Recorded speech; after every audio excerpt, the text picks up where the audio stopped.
Novels forever में खुशामदीद। Novel between love and war, जिसकी राइटर है महागुल, उसकी ये सेकंड एपिसोड है और आज ही के दिन आप लोगों को फर्स्ट पार्ट इसका मिला है, तो सेकंड पार्ट भी मैंने सोचा कि आप लोगों को दे देती हूँ, लेकिन थोड़ा शॉर्ट करके दे देती हूँ और फिर आप मुझे बताइएगा कि मुझे इसको कंटिन्यू करना चाहिए या नहीं। अगर नहीं करना चाहिए तो फिर मैं इसको स्किप कर दूँगी। तो आइए स्टार्ट करते हैं इस एपिसोड को। वसाम ने अपने चेहरे पर पानी डालते हुए अपने गुस्से के उबाल को कम करने की कोशिश की, जो मायसा की बात को सोचते बढ़ता ही जा रहा था। अपने दोनों हाथ सिंह के इर्द गिर्द जमाकर आईने में अपना अक्स देखा। बचपन की खूबसूरत यादें वसाम की आंखों के पर्दे पर लहरा गई। मेरी छोटी मोटी चुड़ैल, ये लो चॉकलेट, मैं होमवर्क कर लूँ फिर खेलते हैं। मायसा के छोटे छोटे हाथों में बसाम ने चॉकलेट पकड़ाते हुए कहा। मायसा सर हिलाकर चॉकलेट खाने में मसरूफ़ हो गई तो बसाम ने सुकून का सांस लिया और अपने होमवर्क की तरफ मुतवज्जे हुआ। मायसा, जिसने चॉकलेट से अपने हाथों और मुंह को बुरी तरह भर लिया था, अब टकर टकर करती अपनी मोटी नीली आंखों से बसाम को देख रही थी कि वह उसका चेहरा साफ करे। बसाम, पाम, डंडे, बस मायसा ने अपने गंदे हाथों को आगे करते हुए कहा। मायसा, चुप करके खाओ, मैं जल्दी से कंप्लीट कर लूँ फिर खेलते हैं। बसाम ने वैसे ही अपनी कॉपी पर झुके हुए कहा तो मायसा ने अपनी मोटी मोटी आंखों से इर्द गिर्द का जायज़ा लिया तो उसे बसाम का बैग सोफे पर रखा नजर आया, जबकि बसाम बैग के पास नीचे बैठा होमवर्क करने में मसरूफ़ था। माम दे तो मायसा ने दोबारा बसाम को अपनी तरफ मतवज्जे करना चाहा, लेकिन बसाम के जवाब ना देने पर मायसा की आंखें पल में पानी से लबाब हुई।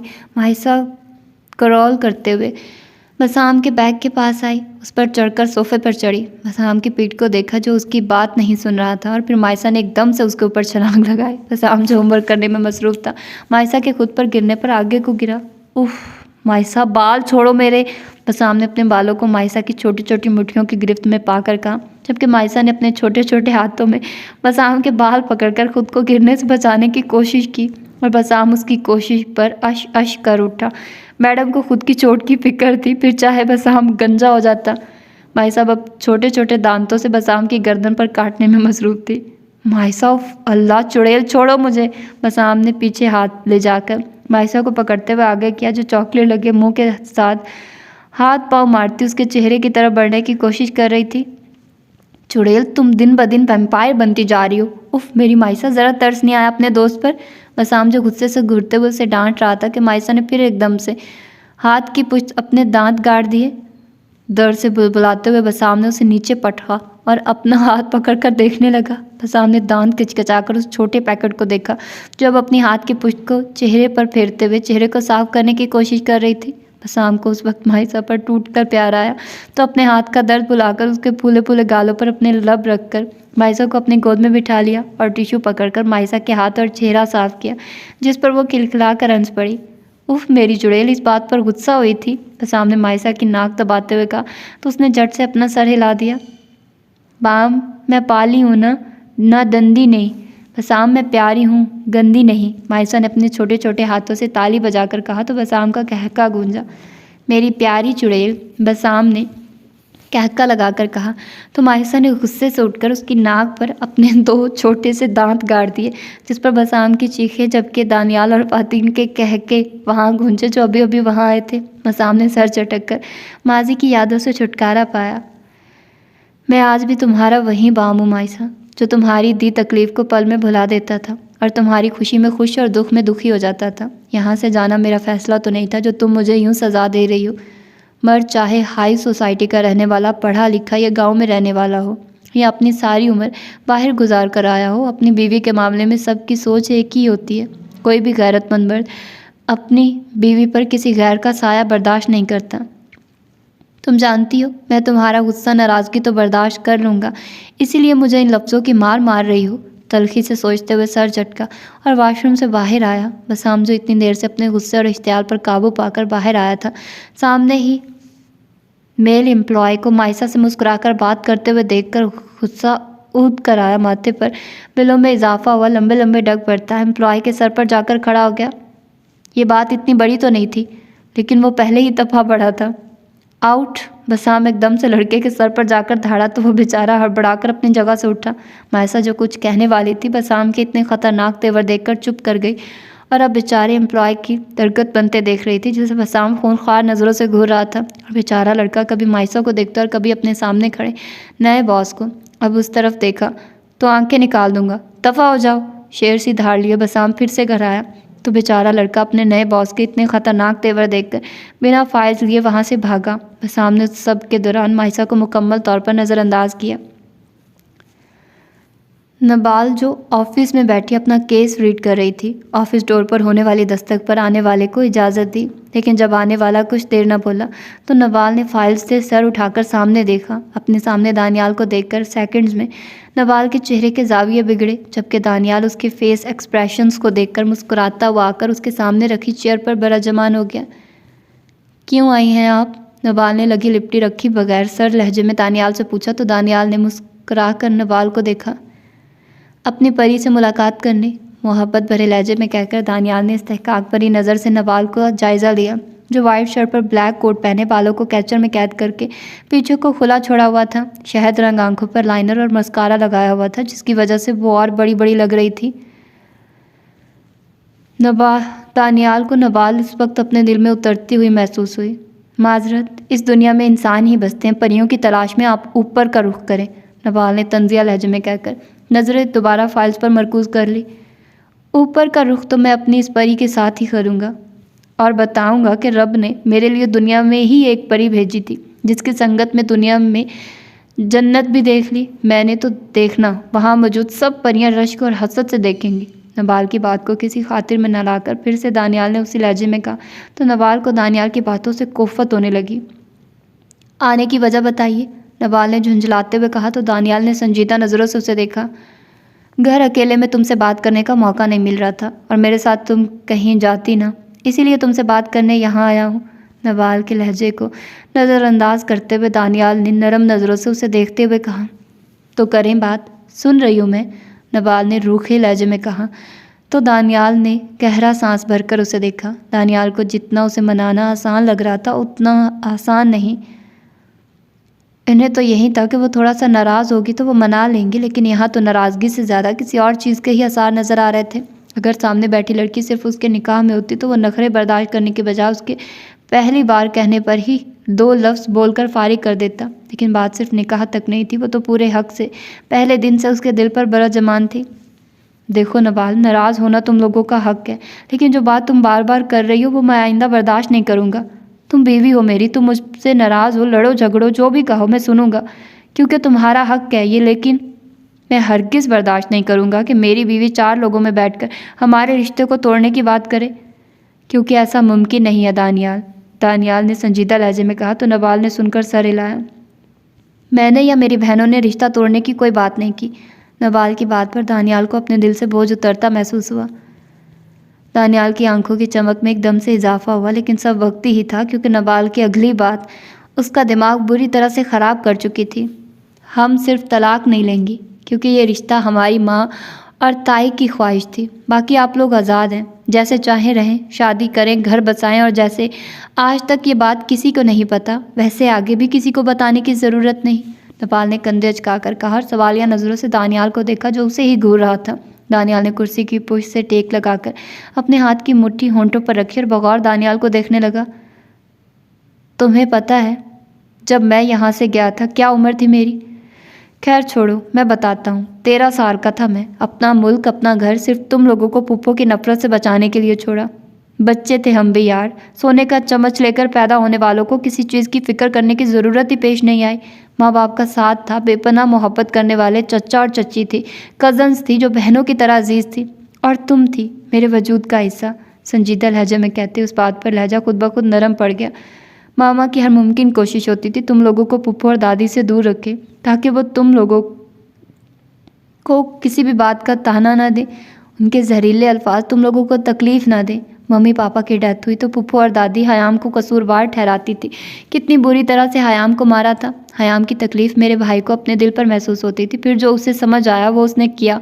पुप्पो को दूर नहीं कर सकता था, मेंशन से तो उनके साथ हमें लिए लंदन चला गया। तो क्या गलत किया बताओ? दानियाल ने आखिर में सवालिया लहजे में इस्तफार किया तो नबाल ने नज़रों का रुख फेर लिया। संजीदा लहजे में कहते कहते एकदम से गमगीर लहजा हो गया। आंखों में भी संजीदगी की जगह नरमी ने ले ली। मकसद कभी भी तुम लोगों को तकलीफ़ देना या छोड़ना नहीं था, तो प्लीज़ तुम भी ये छोड़ने वाली बात मत करो। दानियाल ने अपनी जगह से उठते हुए कदम नवाल की तरफ बढ़ाते हुए कहा, जो अब भी संजीदा नज़रों से दानियाल को देख रही थी, जैसे दानियाल की किसी बात पर उसे कोई फ़र्क न पड़ा।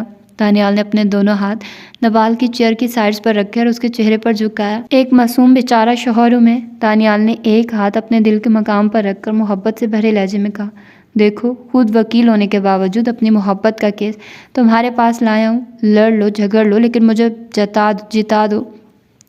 फीस में चाहे बंदे की जान मांग लो, चाहे सारी उम्र अपनी गुलामी पे रख लो, बंदा उफ भी नहीं करेगा। मखमूर लहजे में सरगोशी करते हुए नवाल की धड़कनों को मुंतशिर कर दिया, लेकिन अपने हाथ से नवाल के चेहरे पर आ रही लिट को कान के पीछे अड़सते हुए सीधा खड़ा हुआ और संजीदा चेहरे से नवाल को बगौर देखा। अगर तुम्हारी अदालत में अपनी मोहब्बत का केस मैं हारा तो तुम्हें बहुत नुकसान उठाना पड़ेगा, क्योंकि मैं मोहब्बत और जुनून से ही वाकिफ़ हूँ। तुम मोहब्बत को हराओगी तो मैं तुम्हें जुनून से मात दूंगा। मोहब्बत कबूल करके पास आओगी तो अपनी मोहब्बत की बारिश में तुम्हें पूर भिगो दूंगा। अगर मोहब्बत हार गई तो सारी उम्र तुम्हें मेरा जुनून ही झेलना पड़ेगा, क्योंकि छोड़ूंगा तो दानियाल राजपूत तुम्हें किसी सूरत में नहीं, और किसी और का होना होता तो 18 साल तड़पता ना। लंदन में रहते हुए तो ये निकाह शादी का खड़ाक डालने की भी ज़रूरत नहीं थी। मैं प्रैक्टिकल बंदा हूँ, तुमसे मोहब्बत है तो ही बीवी तुम हो। नवाल को एक लम्हे के लिए साकित कर गया। वो उस पल में तोला और एक पल में माशा हो जाने वाला रूप हैरान नज़रों से देख रही थी। पहली शोखी थी आंखों में, फिर मोहब्बत और अब संजीदगी। जितनी जल्दी हो फैसला सुनाओ, चाचू से बात करके रुखसती मांगने वाला हूँ। अपने कोट का बटन बंद करते हुए दानियाल ने कहा तो नवाल एक झटके से अपनी जगह से उठी। तुम्हें अभी नवाल अपनी बात करती कि दानियाल ने उसका चेहरा अपने हाथों में दबोच लिया। शौहर बाद में, पहले उम्र में बड़ा कज़न हूँ मैं तुमसे। आइंदा तुम ना सुनो, वरना अंजाम की जिम्मेदार खुद होगी, सर्द लहजे में कहकर दानियाल ने अपना हाथ पीछे किया, जबकि नवाल की आंखें पल में नम हुई। गेट लॉस्ट, दबे दबे लहजे में चलाकर कहा तो दानियाल ने बेबसी से उसकी नम आंखों को देखा। वो चारों भाई जितना मर्जी गुस्सा दिखा रहे थे, हार हमेशा वो उन नाजुक से जानों के एक आंसू से जाते थे। पर यार, रो क्यों रही हो? दानियाल ने झुंझलाते हुए पूछा तो नवाल ने खूनख्वार नज़रों से दानियाल को देखा। अच्छा सॉरी। दानियाल ने अपने कदम आगे बढ़ाकर बिना नवाल को समझने का मौका दिए कमर में हाथ डालकर अपने सीने में भींच लिया। नवाल के मज़ाहमत करते हाथों को दानियाल ने पीछे अपने एक हाथ में मजबूती से पकड़ लिया, जबकि दूसरा हाथ नवाल की कमर में डालकर उसे खुद के मज़ीद करीब कर लिया। सॉरी यार, प्रैक्टिकल बंदा तो मैं मोहब्बत और शादी करने के बाद बना था। तुम्हारे लिए तो आज भी वही दानी हूँ मैं, बस दुनिया के सामने अकड़ू हुई हूँ, लेकिन तुम्हारे लिए बहुत रोमांटिक शौहर साबित होने वाला हूँ। अपने होंठ नवाल के माथे पर रखकर आंखें मूंद कर उसके लम्स को महसूस करना चाहा। दानियाल के उस संभल पर नवाल एकदम से साकित हो गई। मज़ाहमत करते हाथ जहाँ थे वहीं थम गए। यार जल्दी आ जाओ, बहुत ज़रूरत है तुम्हारी। नवाल की आंखों पर अपना लम्स छोड़ते हुए दानियाल ने गंभीर लहजे में कहा तो नवाल ने अपने हाथ दानियाल के बाजुओं पर रखे और नज़रें उठाकर उसकी तरफ देखा। मुलाजमा से काम करवाने की आदत नहीं मुझे। 18 साल से कपड़े हैंग और प्रेस करके थक गया हूँ। तुम होगी तो मासूम शौहर को आसानी हो जाएगी। बात करके दानियाल ने अपने होंठ मुस्कुराहट रोकने के लिए दांतों में दबा लिया और नवाल की तरफ देखा, जिसका सख्ता दानियाल की बात पर टूटा और अब खूनख्वार नज़रों से दानियाल को घूरते हुए उसका हसार तोड़ना चाहा। छोड़े मुझे दानी, हटे पीछे। मुसलसल खुद को छुड़वाते हुए नवाल ने कहा तो दानियाल का जिंदगी से भरपूर कहका ऑफिस में गूंजा। नवाल को उस कहके की गूंज अपने दिल में उतरती महसूस हुई। ज़रूरत तो मुझे तुम्हारी बहुत है मिसेस, बहुत थक चुका हूँ, अब आराम चाहता हूँ। कुछ तुम मुझे समेट लो, कुछ मैं समेट लूँगा। गुजरी हुई ज़िंदगी का गम बांट लेंगे और आने वाली ज़िंदगी के ख्वाब सजा लेंगे। अपनी शिद्दतों और मोहब्बत की कहानी तुम्हारे वजूद पर रकम करना चाहता हूँ और तुम्हारे लम्ब से अपनी बेसकून रूह को सुकून पहुँचाना चाहता हूँ। अपने खालीपन को ख़त्म करना चाहता हूँ। नवाल का चेहरा हाथों के प्याले में भरकर जज्बों से चूर लहजे में सरगोशियाँ करते हुए नवाल की धड़कनों को मुंतशिर कर चुका था। नवाल को दानियाल की गर्म सांसों से अपना चेहरा झुलसता महसूस हो रहा था और दानियाल की इतनी गुर्बत पर अपना दिल कानों में धड़कता महसूस हो रहा था। नवाल के चेहरे पर गुलाल बिखरते देख दानियाल ने अपने होंठ नरमी से उसके होंठों पर रख दिए और कुछ ही देर में पीछे हटकर बिना नवाल की तरफ देखे तेज तेज कदम उठाता बाहर चला गया, जबकि नवाल अब भी खुद को दानियाल के नरम गरम मोहब्बत भरे आसार में कैद महसूस कर रही थी।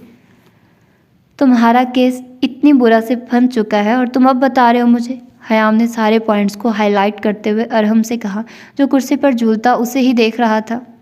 अब झूल क्यों रहे हो अरहम? हयाम ने गुस्से से घूरते हुए कहा तो अरहम सीधा होकर बैठ गया। तुम होगी साथ तो मिनटों में सॉल्व कर लूँगा मैं ये केस, कोई बड़ी बात नहीं। फाइल को अपनी तरफ खिसकाते हुए अरहम ने लापरवाही से कहा तो अरहम की बात पर हयाम ने होंठ भींचे।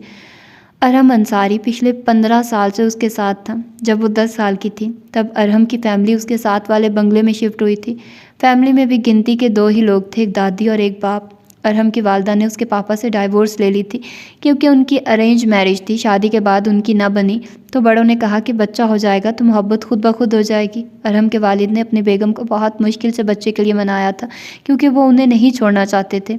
उन्हें भी यही था कि बच्चा हो जाएगा, मुझसे नहीं तो बच्चे से मोहब्बत होगी तो उनकी शादी टूटने से बच जाए। लेकिन ऐसा कुछ नहीं हुआ। अरहम के पैदा होने के कुछ माह बाद ही उन्होंने अंसारी साहब से तलाक ले ली और दूसरी शादी कर ली। अंसारी साहब एक काबिल पुलिस ऑफिसर थे। अपनी तलाक के बाद सारा वक्त अपनी जॉब को ही दे दिया। अरहम लोग जब यहाँ शिफ्ट हुए तब वो 12 साल का था। वो बहुत संजीदा और कमगो बच्चा था, लेकिन फिर उसकी अनान और नबाल से दोस्ती हो गई जिसके बायस वो खेलने के लिए वो उनके घर आने जाने लगा। तब उसने पहली बार हयाम को देखा था, जो फ़ोन को कान से लगाए किसी की बात सुन रही थी और आंसू तवातुर से चेहरा भिगो रहे थे। और अरहम अंसारी 12 साल की उम्र में हयाम राजपूत के इश्क में गिरफ्तार हो गया।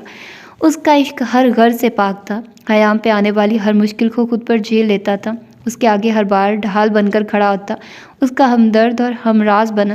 लेकिन जो ना बन सका तो वो था हयाम राजपूत का नसीब। वो जानता था हयाम राजपूत हसाम से नफ़रत करे या मोहब्बत, हसाम राजपूत को अपना ले या छोड़ दे, लेकिन वो कभी भी अरहम अंसारी की नहीं बनेगी। और यही बात अरहम अंसारी को रोज़ जीते जी मारती थी। ये सब जो हाईलाइट किया है इन सब की डिटेल्स निकलवाओ, क्योंकि ये केस सिर्फ एक कत्ल और अगवा का नहीं, ये सब आगे जाने वाला है। क्योंकि ये जो बंदा है, हयाम ने पिक्चर उठाकर सामने की तो अरहम ने हाथ में पकड़कर गौर से उसे देखा। 25 साल पहले इस पर कत्ल, रेप और बहुत से केसेस दर्ज हुए थे जिनका कोई नतीजा सामने नहीं आया। और अहम बात, इसका रिकॉर्ड कहीं भी नहीं है। और ये केस जो 2 माह पहले का है, इसमें वो बंदा पाया जाता है, लेकिन इस पर कोई इल्ज़ाम नहीं आ रहा। तो साफ जाहिर है कि गेम बहुत बड़ी है। इतने साल से ये बंदा गायब नहीं, छुपा हुआ था और अपने जुराइम सर अंजाम दे रहा था। अगर कोई ऐसे छुप कर बैठा और जुराइम भी बआसानी कर रहा है तो मतलब इसके पीछे काफ़ी बड़ी पार्टी होगी जो इसे सपोर्ट कर रही है। उस दिन इसकी बदकिस्मती सी या तुम्हारी खुशकिस्मती, कत्ल वाली जगह जहां अवाम जमा थी वहां बनाए जाने वाली पिक्स में ये नज़र आ गया। अब तुम ये सब निकलवाओ डेटा, तब तक मैं कुछ खाने को ऑर्डर करती हूँ। हयाम ने फाइल्स और पिक्स अरहम की जानिब बढ़ाते हुए कहा। सीढ़ियाँ उतरते हुए अनान ने गैर महसूस अंदाज में इर्द गिर्द नज़र दौड़ाई, लेकिन फ़ातीन उसे कहीं भी ना दिखा।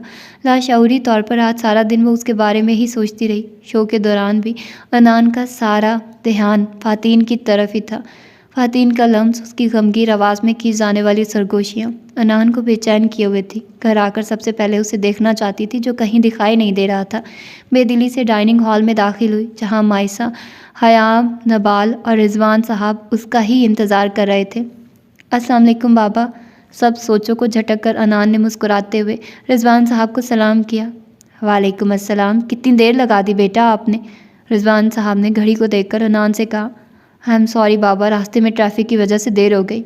अनान ने बैठते हुए कहा तो उन्होंने सर हिलाकर हाथ से खाना शुरू करने का इशारा किया। फिरदौस बेगम और अख्तर साहब जल्द खाना खा लेते थे क्योंकि उन्होंने मेडिसिन लेनी होती थी, और दूसरा वो दोनों जल्द सोने के आदी थे।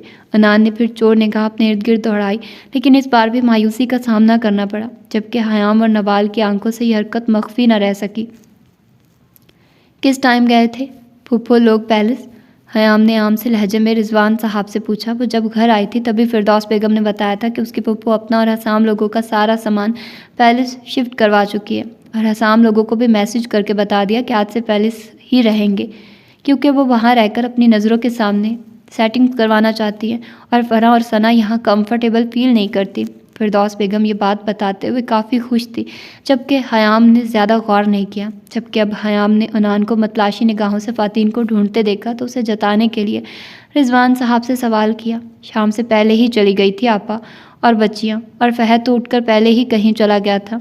रिजवान साहब ने गिलास में पानी डालते हुए सरसरी सा बताया। अनान को अपने अंदर कुछ टूटता सा महसूस हुआ। कितने यकीन और मान से वो उसके करीब गई थी। सब भुलाना चाहती थी और उसने बताना तक गवारा नहीं किया। एक तल्ख सी मुस्कुराहट अनान के होंठों पर आई। दिन ऐसे ही सबक रफ्तारी से गुजर रहे थे। सब अपने अपने कामों में इस कदर मसरूफ थे कि बात करने का वक्त नहीं था। और वो जो उस दिन मोहब्बत के इतने दावे करके गए थे, पढ़कर हाल तक नहीं पूछा। हयाम ने रोलिंग चेयर पर झूलते हुए अपनी बंद आंखें खोली, जो नींद का खुमार लिए उस वक्त सुर्ख हो रही थी।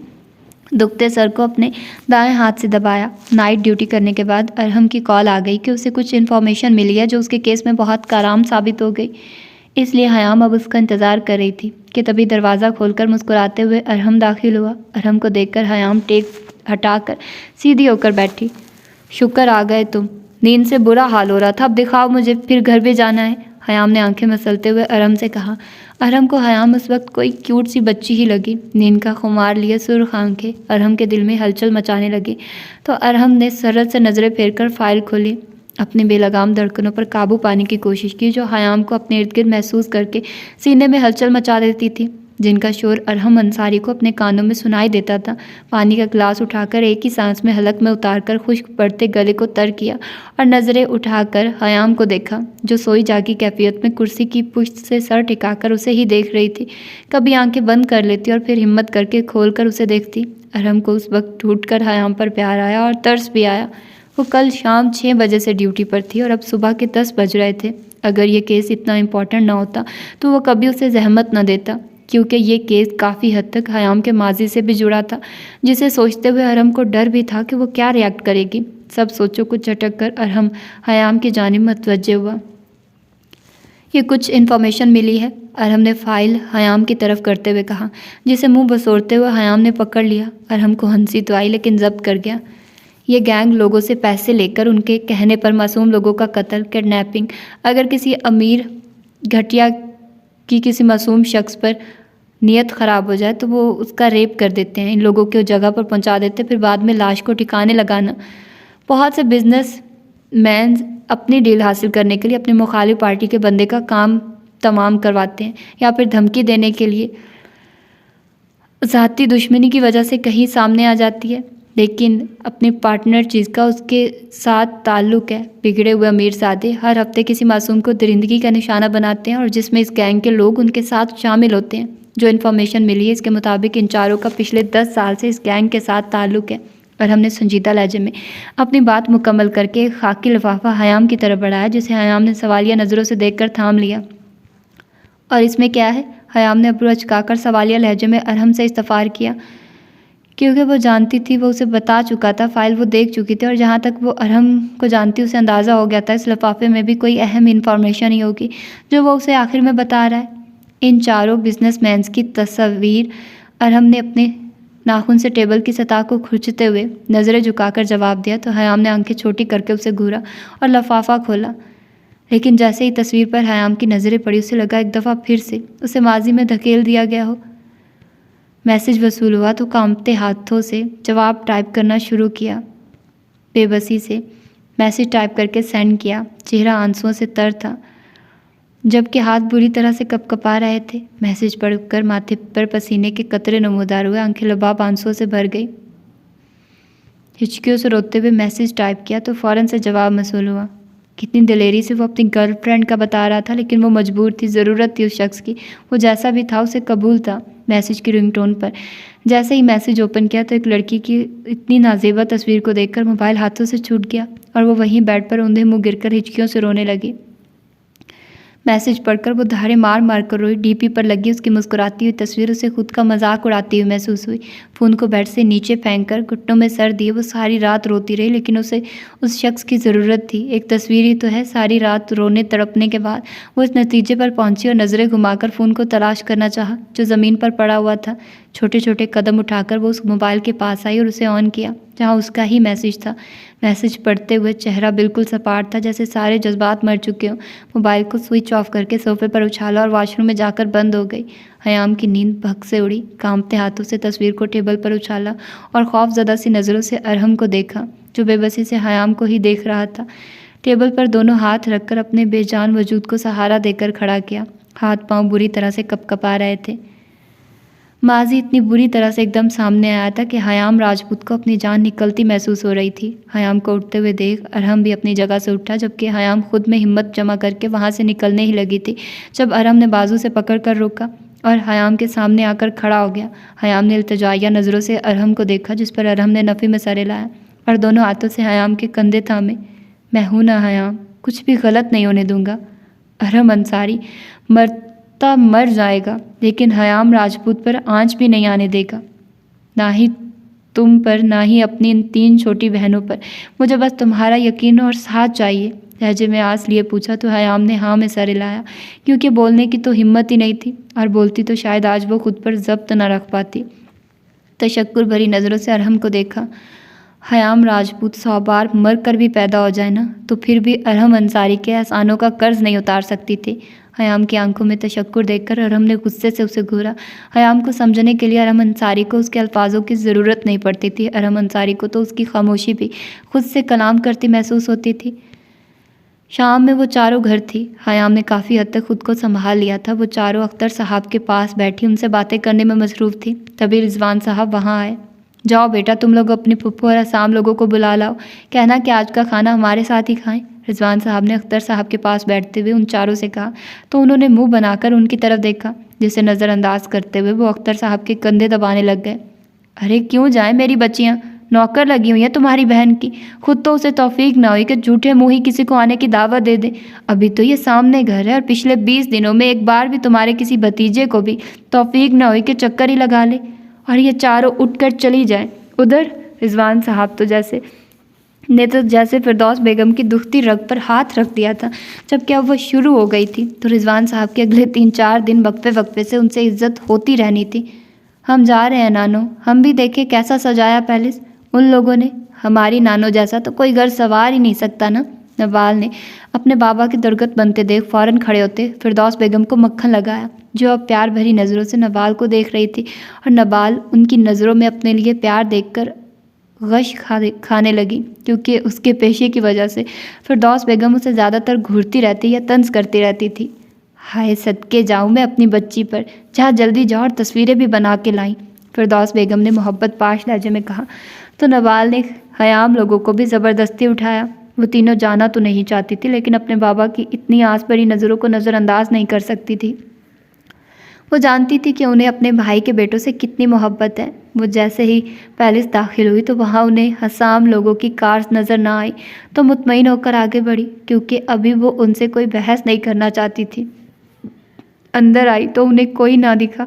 डाइनिंग हॉल की तरफ से आवाज़ें आ रही थी तो उन्होंने उस तरफ कदम बढ़ाए। अभी वो अंदर दाखिल होती कि अंदर से आने वाली आवाज़ों ने पाँव ज़मीन में जकड़ लिए। बेयकीनी ही बेयकीनी थी, दुख, मलाल, गुस्सा, नफ़रत, बैक वक्त न जाने कितने एहसासों में खुद को घिरा हुआ पाया। बहुत बड़ी गलती की आपने, जब रुखसार मामी का कत्ल करवाया था तो साथ उनकी बेटियों को भी ठिकाने लगा देना था। सना की झुंझलाई हुई आवाज़ पर बाहर खड़ी उन चारों को अपना वजूद बेजान होता महसूस हुआ। दिमाग ख़राब नहीं था मेरा, माँ को स्लो पॉइज़न दे देकर मरवा दिया। वो तो शुक्र था मेरी मुलाजमा ने ऐसी चाल चली कि उसे हॉस्पिटल नहीं लेकर गए, अगर एक साथ सबको मरवाती तो शक हो जाना था बेवकूफ़, सफ़िया बेगम ने दांत पीस कर कहा। वैसे भी मुझे वो फुलझड़ी चाय चाहिए, उफ़ वो हयाम, उसे तो मैं भूल ही नहीं पा रहा। फहद ने खबासत से कहका लगाते हुए कहा, मुझे वो हसाम राजपूत हर कीमत पर चाहिए। तुम उस हयाम को मारो या कुछ भी करो, लेकिन हसाम से दूर करो, जल्द से जल्द, फरा ने नफरत से चिल्लाते हुए कहा तो सफ़िया बेगम ने उसे घूरा। इतनी कोशिशें तो की थी, लेकिन हर बार वो बच जाती थी। लेकिन अब मैं यहाँ आ गई हूँ ना, अब ऐसी चाल चलूँगी कि किसी को मुंह दिखाने के काबिल नहीं रहेगी ये। वो मज़ीद और भी इंकशाफात कर रहे थे जब अनान नम आंखों से अपनी बहनों को देख रही थी। वो ये सब सह चुकी थी और जानती भी थी एक दूसरे के बारे में, लेकिन अनजान थी तो अनान राजपूत, वो बसाम लंदन का प्ले बॉय, यहाँ आकर कैसे उस माइसा का दीवाना हुआ फिर रहा है, जैसे उसके अलावा किसी को देखा तक नहीं था। जब पता चलेगा ना कि उसकी माइसा प्रिंसेस के साथ मैंने क्या करवाया है तो मुंह भी नहीं लगाएगा उसे। सफ़िया बेगम के इतने जहरीले अल्फाज पर माइसा को अपना दम घुटता महसूस हुआ। आंखें लबाब पानियों से भरी, जिस बात को वो राज समझ रही थी सब वाकिफ़ थे उससे। वो जो इतने एतमाद से उनके सामने आती थी, जबकि वो दिल में उस पर हंसते थे। नवाल एक झटके से मुड़ी और पैलेस से निकलती चली गई। इससे ज़्यादा सुनने का उसमें हौसला नहीं था, जबकि मायसा ने बेजान कदमों से खुद को घसीटते हुए कदम बाहर की जानिब बढ़ाए। हयाम ने पलट कर अपने पीछे खड़ी अनान को देखा, जो साकित आंखों से उसे ही देख रही थी। और वो हयाम, मुझे तो लगा था हसाम की इतनी घटिया तस्वीर मांगने पर छोड़ देगी, जितनी गैरतमंद बनती थी, लेकिन वो तो उसके आगे बिछती ही चली गई। फहद की बात ने नफ़रत के ताबूत में आखिरी कील ठोंकने का काम किया था। एक तल्ख मुस्कुराहट हयाम के चेहरे पर आई। अनान नफ़ी में सर हिलाती झटके से मुड़ी और भागने के अंदाज में वहाँ से निकली। ये नवाल और मायसा ऐसे की जा रही है? हसाम ने गाड़ी पैलेस के पोर्च में खड़ी करते हुए पलटकर उन दोनों को मैंशन में दाखिल होते देखकर कहा। कहीं पुप्पो ने तो कुछ नहीं कहा? बसाम ने फिक्रमंदी से इस्तफार किया। मैं देख कर आता हूँ, कार का दरवाज़ा बंद करके। जैसे ही बसाम पलटने लगा तो अंदर से आती अनान उसके पीछे। हयाम पर नज़र पड़ी। हयाम का सपाट और अनान का गुस्से से सुर्ख पड़ता चेहरा देखकर उसे किसी अनहोनी का एहसास हुआ। अनान बिना उनकी तरफ ध्यान दिए बाहर जाने लगी तो फ़ातिन ने आगे बढ़कर बाजू थाम कर उसे रोका। What happened? मोहब्बत बड़े लहजे में फिक्रमंदी से इस्तफार किया। हाथ छोड़ा मेरा फ़ातिन, एक एक लफ्ज़ चबाकर कहा तो फ़ातिन ने इतनी बदतमीज़ी पर अपने जबड़े भींच लिए। पहले बताओ मुझे क्या हुआ है, क्यों हो इतने गुस्से में? बाजू को झटका देकर अपनी जानिब रुक गया तो अनान अपना तवाज़ुन बरकरार न रख सकी और सीधा फ़ातिन के फुलादी सीने से टकराई, जबकि फ़ातिन ने बिना किसी की परवाह किए अपने दोनों हाथ उसकी कमर पर रखे। बताओगी तो जाने दूंगा, वरना ऐसे ही रहते हैं, फ़ातिन ने कंधे अचकाकर संजीदा लहजे में कहा। तो दानियाल और बसाम ने मुस्कुराहट छुपाने को रुख बदल लिया, जबकि असाम सब कुछ बुलाए हयाम को देख रहा था, जो सपाट चेहरा लिए अनान को देख रही थी, जैसे वो जानती हो कि आगे क्या होने वाला है। हयाम ने सर झटक कर कदम आगे बढ़ाए। इस सब के दौरान उसने हसाम को सर नज़रों से एक बार देखा और फिर नज़रें फेर लीं। फ़ातिन के सीने पर दोनों हाथ रखकर अनान ने उसे पीछे को धक्का दिया। फ़ातिन अभी आगे बढ़ता कि चेहरे पर पड़ने वाले थप्पड़ ने उसके कदम वहीं रोक दिए। नफ़रत है मुझे तुम सबसे, शदीद नफ़रत फ़ातिन राजपूत, समझे तुम? आइंदा अपने गलीज़ हाथों से मुझे छूने की कोशिश भी ना करना। अनान नफ़रत भरे लहजे में चिल्लाई तो फ़ातिन ने सुर्ख अंगारा होती आंखों से उसे घूरा, जबकि अनान झटके से मुड़ी और वहाँ से निकलती चली गई। मैं चाहता तो इस थप्पड़ का बदला तुमसे अभी ले सकता था, लेकिन इज्जत तो तुम मेरी, लाख गुस्से के बावजूद सामने तुम्हें बेइज्जत नहीं कर सकता था, लेकिन इस थप्पड़ का बदला लूँगा मैं। बिना किसी की तरफ देखे अपनी कार की तरफ बढ़ा और फिर पैलेस से निकलता ही चला गया। व्हाट्स ग्रुप पर अरहम का मैसेज आया, जिस पर नवाल और मायसा ने ओके का रिप्लाई किया था। उन तीनों का मैसेज देखकर हयाम ने हाथ में पकड़ी फाइल लॉकर में रखी और छत की जानिब कदम बढ़ाए। वो जैसे ही छत पर पहुंची तो उसे वो तीनों कहीं दिखाई न दिए, लेकिन वहां बने कमरे की लाइट ऑन देखकर उसे अंदाज़ा हो गया कि वो अंदर होंगे। चारों बहनों को पेंटिंग करने का शौक़ था। वो हमेशा छत पर आकर पेंटिंग करती और फिर अरहम भी फलांग कर यहाँ आ जाता। पेंटिंग के दौरान कलर ख़त्म हो जाते या कोई चीज़ चाहिए होती तो उन्हें नीचे जाना पड़ता। फिर उनका शौक़ देखकर रिजवान साहब ने उनकी सहूलत के लिए वो कमरा बनवाया जो उनकी बचपन से लेकर आज तक की पेंटिंग के साथ भरा हुआ था। हयाम जैसे ही दरवाज़ा खोलकर अंदर आए तो उनकी संजीदा शक्लें देखकर अंदाज़ा हो गया था कि उसकी बहनें सब बता और पूछ चुकी हैं अरहम से, इसलिए धीमे कदम रखती अरहम के सामने रखे काउच पर बैठकर दरमियान में पड़े टेबल पर अपना मोबाइल रख दिया। अनान नहीं आई? अरहम ने संजीदा लहजे में पूछा तो मायसा ने कंधे झुका दिए। नज़र नहीं आ रही तो मतलब नहीं आई? हयाम ने माहौल में फैले तनाव को हल्का करने के लिए मुस्कुराकर कहा। केस के सिलसिले में तुम जानती हो हयाम, इसमें अब सिर्फ तुम ही नहीं, अनान और नबाल की भी ज़रूरत है मुझे, अरहम ने लैपटॉप ऑन करते हुए कहा। क्या मतलब भाई? नबाल ने हैरत से इस्तफार किया तो हयाम ने उसे केस के बारे में बताया। तो अब हमें क्या करना होगा? मायसा ने लैपटॉप अपनी तरफ खिसकाते हुए कहा। इस केस में नबाल हमारी लॉयर होगी, क्योंकि बाहर के बंदे पर यकीन करना रिस्की होगा। अनान इन मशहूर शख्सियात को अपने लाइव शो में बेनकाब करेगी। जब जो भी इंफॉर्मेशन हमें मिलेगी या केस जितना आगे बढ़ेगा वो सब लोग सामने आएंगे जो इस गैंग के जुल्म का शिकार हुए थे, जिनमें बिजनेस वूमेन भी होंगे। उन सब की सपोर्ट हमारे लिए बहुत दायरामंद होगी, लेकिन इस केस को हम अभी हाईलाइट नहीं करेंगे, पहले इसकी जड़ों तक पहुंचेंगे। जब सब हमारे हाथ आएगा तब मीडिया को इन्वॉल्व करेंगे, और जब एकदम उनकी जानों पर बनेगी तो तब वो सब बस खुद को बचाने की कोशिश करेंगे, एक दूसरे को नहीं। और मैं क्या करूँगी? उस समय मायसा ने मासूमियत से आंखें पटपटाते हुए अरहम से पूछा। तुम सबसे अहम काम करोगी मेरी छोटी जान, मायसा की नाक दबाते हुए कहा तो उसने मुंह बसोर कर अरहम को देखा। 2 हफ्तों बाद कैसर ग्रुप ऑफ इंडस्ट्रीज़ वालों ने एक पार्टी अरेंज की है और जहाँ तक मुझे यकीन है वो तुम लोगों को ज़रूर इनवाइट करेंगे और वहाँ जाकर तुम्हें एक फ़ाइल ढूंढनी है, जबकि मैं और हयाम उसे बातों में उलझाएंगे। वैसे भी हमारी दुश्मनी है, तफसील से बात तो करनी पड़ेगी ना। अरहम की बात पर हयाम ने मुस्कुराकर इस बात में सर हिलाया। अगर ऐसा ना हुआ, रूम से बाहर आते हुए नवाल ने पूछा, तो अरहम ने अपने कदम रोककर पलट उसकी तरफ देखा। फिर उसकी गैर मौजूदगी में ये काम करना पड़ेगा, क्योंकि इस फाइल्स में ही इस गैंग के लीडर्स के नाम है और इसका भी जो उस गैंग को अपना राज रखने के लिए पैसे देता है। ये सब तुम अनान से भी डिस्कस कर लेना। हयाम की तरफ मतवज्जे होकर कहा। तो मैं बता दूंगी, फ़िलहाल तो वो मुझसे भी नाराज़ है। हयाम ने कंधे झुकाकर जवाब दिया तो अरहम हंस दिया। वो तीनों मायसा के चिल्लाने पर चौंके, जो अपने बाजू वाक़िए ऊंची ऊंची चिल्ला रही थी। राजपूत मैंशन और उसके मज़ाफ़ात में जंग का आगाज़ हुआ जाता है। जबकि मायसा के इस ऐलान पर तीनों के बुलंद कहके फ़िज़ा में गूंजे। वो तीनों इस वक्त दानियाल की नए खरीदे गए फार्म हाउस में बैठे थे और फ़ातीन जब से गया था उसकी कोई खबर नहीं थी। अनान को ऐसा हरगिज़ नहीं करना चाहिए था। दानियाल ने कप के इर्द गिर्द अपनी उंगली घुमाते हुए कहा। जो उसने किया वो बहुत कम था। हसाम की बात पर दानियाल ने उसे देखा। चौंक तो बसाम भी गया था, लेकिन आप अपनी सुर्ख आंखों को खिड़की पर जमाए हुए सपाट चेहरा लिए बाहर देखने में मसरूफ़ था। क्या मतलब? दानियाल ने हैरत से इस्तफार किया। मुझे लगता है कुछ बहुत बुरा हुआ है, इतना बुरा कि वो हमसे नफ़रत करने लग गई हैं। तुम सोच सकते हो रुखसार चच्ची की बेटियां अपने शौहरों से नफ़रत करें? नामुमकिन सी बात है। चच्ची की परवरिश कभी भी उन्हें किसी से नफ़रत करना नहीं सिखा सकती। वो हमसे नाराज़ हो सकती हैं, गुस्सा भी, लेकिन नफ़रत नहीं कर सकती। लेकिन आज अनान और हयाम की आंखों में मैं नफ़रत देख चुका हूँ। ये हम भी जानते हैं। आप वो बताए जो आपको मालूम है, जिसकी वजह से आप ये बात कर रहे हैं। बसाम ने सर लहजे में पूछा तो हसाम अपनी जगह से उठकर खिड़की के पास जा खड़ा हुआ। जब हम यहाँ आए तब मैंने इस बात को इग्नोर किया, लेकिन राजपूत पेंशन में काम करने वाली मुलाजमा से लेकर बाहर खड़े सिक्योरिटी गार्ड तक सब अरहम अंसारी के तैनात किए हुए हैं। राजपूत मेंशन में आने वाले हर बंदे का पहले वो शख्स डेटा निकलवाता है। ना सिर्फ मेंशन बल्कि कंपनी के हर बंदे का भी डाटा उसके पास मौजूद है। जो उसे ज़रा मशकूक लगता है उसे वो निकाल देता है। राजपूत मेंशन के बारे में वो सब कुछ जानता है जिससे हम अनजान हैं। मैंने मेंशन में काम करने वाली मुलाजमों से पूछगछ करने की कोशिश की, लेकिन वो एक लफ्ज़ नहीं बताती। जो भी राज है वो राजपूत मेंशन से ही जुड़ा है और उसे सिर्फ एक ही शख्स पता लगवा सकता है। हसाम ने अपनी पुश्त दीवार से लगाते हुए कहा तो दानियाल ने अब्रू अचकाकर उसे देखा।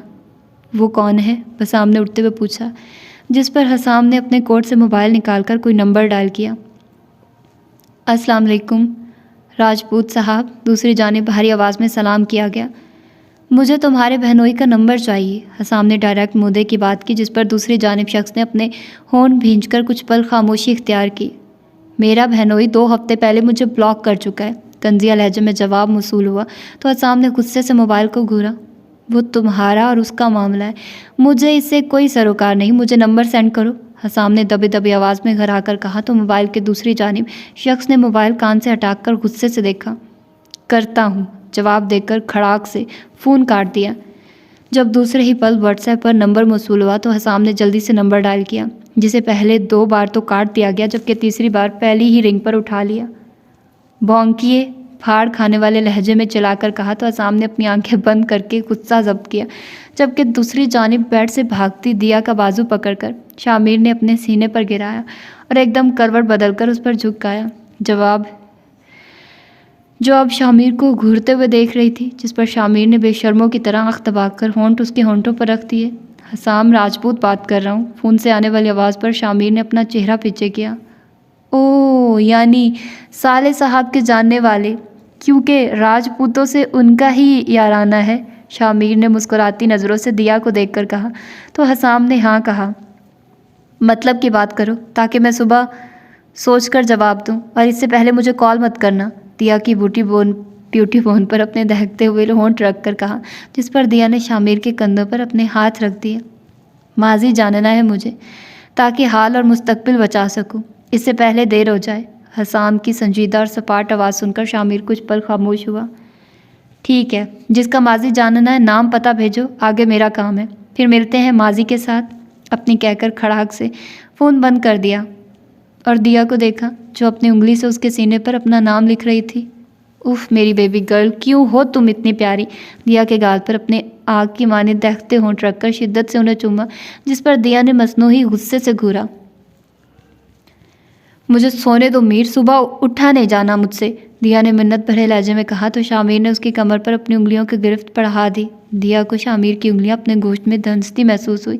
पूरा 1 महीना गुजार कर आई हो ना अपने भाई के घर, मेरी सुनी, अब पूरा 1 महीना इस सब का हिसाब दो, बाकी बाद में देखेंगे। अपनी बात करके पूरी शिद्दत से दिया के होंठों पर झुककर अपनी सांसें दिया की सांसों से उलझा दी। दिया को अपनी जान तो तब निकलती हुई महसूस हुई जब शामिर की उंगलियों का लम्स अपनी शर्ट की जिप पर महसूस किया। दिया ने मज़ाहमत करनी चाहिए, जिस पर शामिर ने अपनी शिद्दत में इजाफा कर दिया और एक ही झटके में जिप खोलकर शर्ट कंधों से सिरकाई। होंठों से कंधों तक का सफ़र पल में तय किया, जहाँ बजा अपना लम्स छोड़ते हुए धड़कनों को मुंतशिर कर दिया। कांपते हाथों से दिया ने शामिर को पीछे करना चाहा। मीर प्लीज़, उसने सरगोशी से अपनी सुर्ख मखमूर आंखों की तरफ देखा जो अब खामोशी से दिया को देख रहा था। शामिर के ऐसे देखने पर दिया ने अपनी पलकें झुका दी। जब शामिर ने दिया की उंगलियों में अपनी उंगलियां उलझाकर हाथों को सर के ऊपर पिन करके अपने होंठ दिया की ब्यूटी बोन पर रखे कि मज़ामत याद करके शामिर ने अपनी दांत दिया की गर्दन पर गाड़ दिए, जिस पर दिया के मुंह से सिसकी निकली। शामिर ने हंसते हुए सर उठाकर दिया को देखा। तुम मुझे कभी अपना जंगली पन्ना भूलने देना, दिया ने खफकी से कहा। तो शामिर ने उसके माथे पर अपना लम्स छोड़ा। कभी नहीं बेबी गर्ल, ये जुनून और शिद्दतें तुम्हारे लिए ही तो हैं। और फिर पूरी शिद्दत से वो उस पर झुकता चला गया और एक खूबसूरत रात ने उस अपने पर फैलाकर उन्हें अपनी आगोश में ले लिया।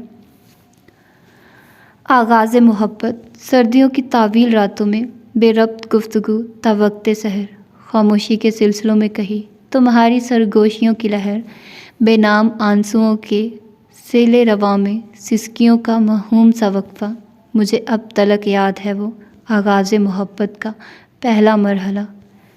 माइसा का मैसेज पढ़कर अनान ने मोबाइल डैशबोर्ड पर फेंका। इतना कुछ जान जाने के बाद भी उस शख्स का लम्स अनान को आज भी अपने चेहरे पर महसूस हो रहा था।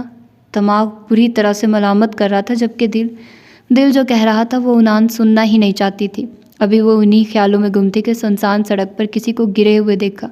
कार को 5 कदम दूर रोककर इर्द गिर्द का जायज़ा लिया। ये जगह इस्लामाबाद से थोड़ी आगे थी, जहाँ उनका फार्म हाउस था। वो अक्सर यहाँ आती जाती रहती थी, लेकिन हमेशा एक साथ। लेकिन आज वो गुस्से में अकेली ही आ गई। अपने बैग में से अपना पिस्टल निकाला। जैसा उसका शोबा था, इसे कहीं धमकियां मौसूल होती थी, कभी अटैक भी करवाए जाते थे जब वो किसी सियासी पार्टी को बेनकाब करती थी। लेकिन हयाम और अरहम हमेशा उसकी ढाल बनी रही। कार का दरवाज़ा खोलकर बाहर आई, इर्द गिर्द नज़र दौड़ाई तो कोई जीरो दूर दूर तक नज़र ना आया। सामने पड़ा वजूद वाकई कोई मासूम था, तो उसे फिक्र भी थी। पिस्टल को बेल्ट में अड़सते हुए कदम आगे बढ़ाए। जैसे ही अनान उस वजूद के पास पहुंची, उसे इर्द गिर्द कहीं खून ना दिखा, लेकिन फिर भी झुक कर उस वजूद को सीधा करना चाहा।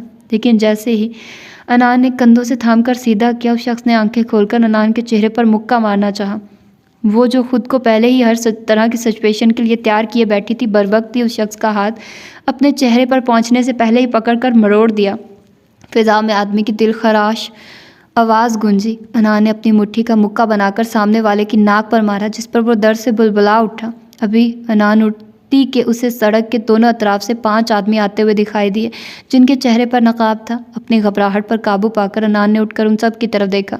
उस पर अटैक हो जाते थे, जैसे डराने के लिए गाड़ी पर फायर हो जाना, एक्सीडेंट करवाने की कोशिश। लेकिन ये पहली मर्तबा था जिस पर वो एक पल को घबरा गई। दाएं तरफ से आने वाले आदमी ने आगे बढ़कर अनान को थामना चाहा, जिस पर अनान ने टांग मारकर उसे पीछे गिराया। अभी वो उसकी तरफ ही मतवज्जे थी कि पीछे एक आदमी ने उसे कंधे से खींचा, जिसके बाइस वाइट शॉर्ट फ्रॉक जिसके बाजू नेट के थे वो खींचने से फट गई और उस आदमी के नाखून कंधे से बाजू तक निशान छोड़ते चले गए। अनान ने तड़प कर अपने बाजू को देखा, जहाँ स्किन उतरने की वजह से जगह जगह खून की बूंदें नुमायां हो रही थी। अपनी कोहनी को पीछे करके शख्स की पसली पर मारी, जिस पर वो कराह कर रह गया। उन सब बहनों ने कराटे सीखे हुए थे, लेकिन आज वो दिमागी तौर पर पहले ही परेशान थी और अब ये सब बहुत गैर मुतवक्के था। वो चाहकर भी कुछ नहीं कर पा रही थी। बाएं जानिब से एक आदमी अपने हाथ में रॉड लिए अनान की जानिब बढ़ा, जिसे देखकर वो नीचे झुक गई, जिस पर उसका वार खाली गया। नीचे झुककर अनान ने उस शख्स के घुटने पर वार किया, जिसके बायस वो मुंह के बल गिरा। साली कुतिया, पहले तो सिर्फ तुझे मारना था, अब तेरी सारी गर्मी भी ख़त्म करेंगे, नीचे गिरने वाले शख्स ने चिल्लाकर कहा। अभी वो मूर्ति के नीचे गिरे शख्स ने उठकर अनान का स्कार्फ गले से खींचा, जबकि दूसरे ने चाकू निकालकर वार किया, जो पहले से जख्मी बाजू को और जख्मी करता चला गया। तकलीफ की शदीद लहर अनान को अपने रगों पैर में महसूस होती और सरायत करती महसूस हुई। स्कार्फ इतनी ज़ोर से पीछे की तरफ खींचा गया था जिसके बायस वो पीठ के बल नीचे को गिरी। तकलीफ की शिद्दत से आंखें लबाब आंसुओं से भर गई।